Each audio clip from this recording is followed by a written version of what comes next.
What's going on? I'm Lee. If you're new here, welcome. I'm a spiritual wellness coach, a harpist, an artist, and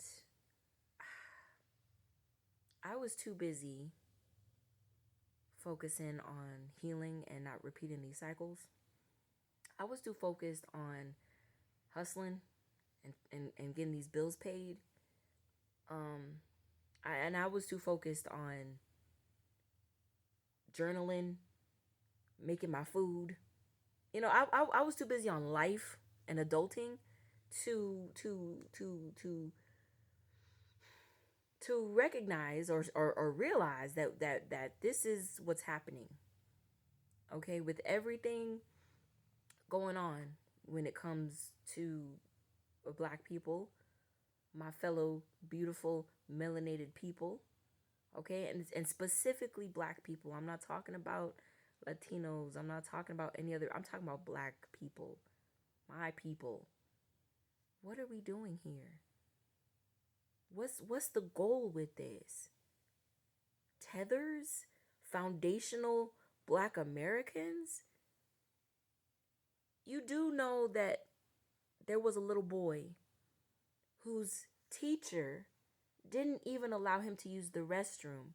So he peed on himself. And she put a plastic bag over him and sent him home. We are still being shot for existing. They want to claim they down. They want to clock in. They want to be down for the culture. But the break room conversations, you know those wonderful break room conversations. Now you want to tell me that we're talking about tethers. We're talking about. I don't have the picture right now for you for foundational black Americans.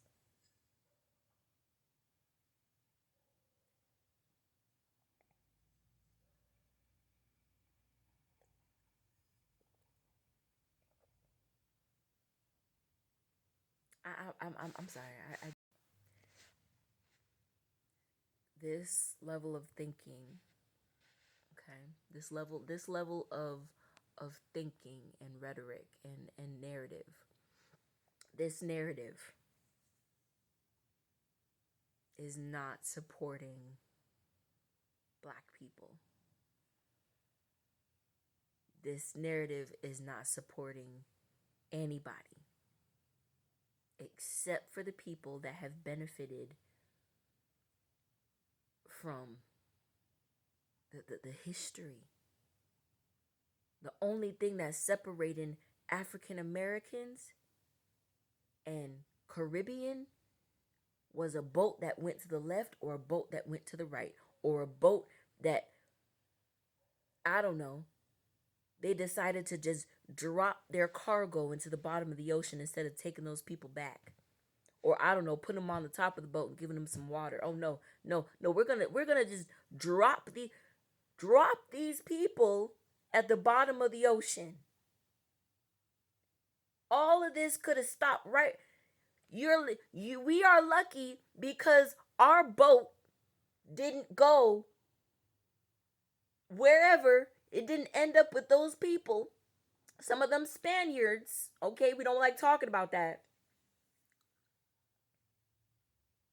Some of them European eclos, whatever the heck they were, that decided to snatch up people, and then they get into the middle of the ocean and they realize, oh, we're lost. Oh no, these people, they're gonna come and get us, and they're gonna lock us up if they see all these live people in the bottom of our ship.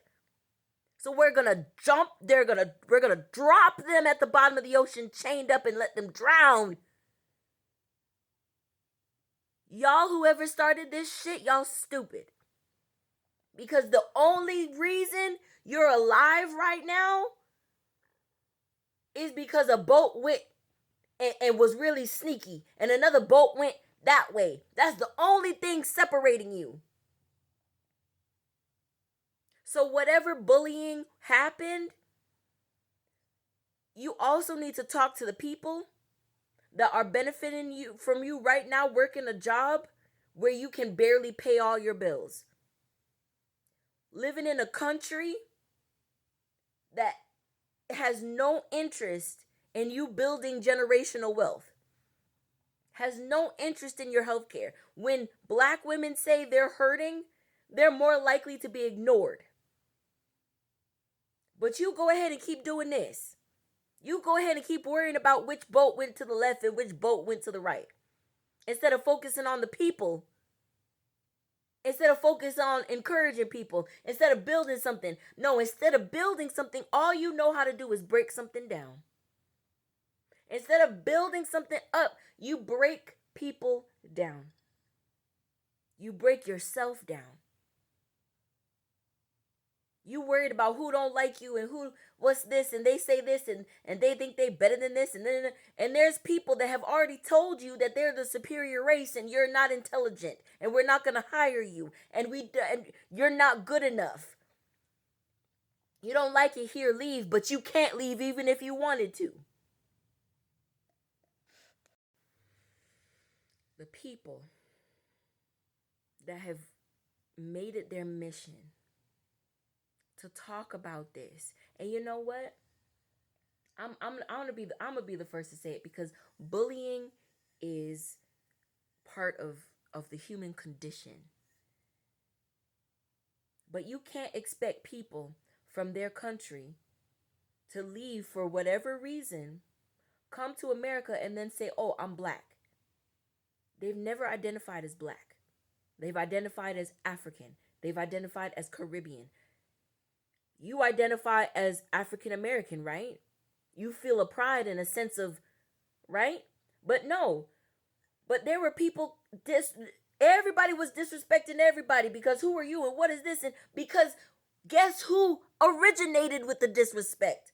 The people that decided to take a whole bunch of happy people minding their business, snatch them and say, "No, you're going to work for me. We're gonna slice you up. We're gonna hang you by your neck." You took that pain and that trauma, internalized it, and you've been trying to make sense of it ever since. That's who we are. We are people that have been abused. My great grandfather was taken from his home and sent all the way to Maine. What is a Nigerian man doing in Maine? To be a slave. And we had to work our way up out of it. And now to do this to each other. You're crazy. You're crazy. You've lost your mind. You're allowing the enemy. You are allowing the enemy to destroy you from the inside out. You are allowing the foolishness to continue because you are scared to sit down with yourself, to understand your own history, to understand that it's not people that look like you that are the problem. We are the solution. But no, it's easier to do this. It's easier to take this route. And it's sad. I'm angry, but I'm so sad as well. Because it's like, I really thought that we all had an understanding. We're going to come together and we're going to heal. We're going to come together, we're going to focus, and we're not going to repeat these cycles. But that's not what's happening. We repeating cycles with this one.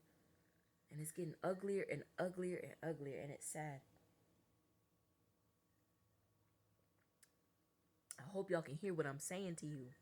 I hope you can hear me. This doesn't go anywhere good.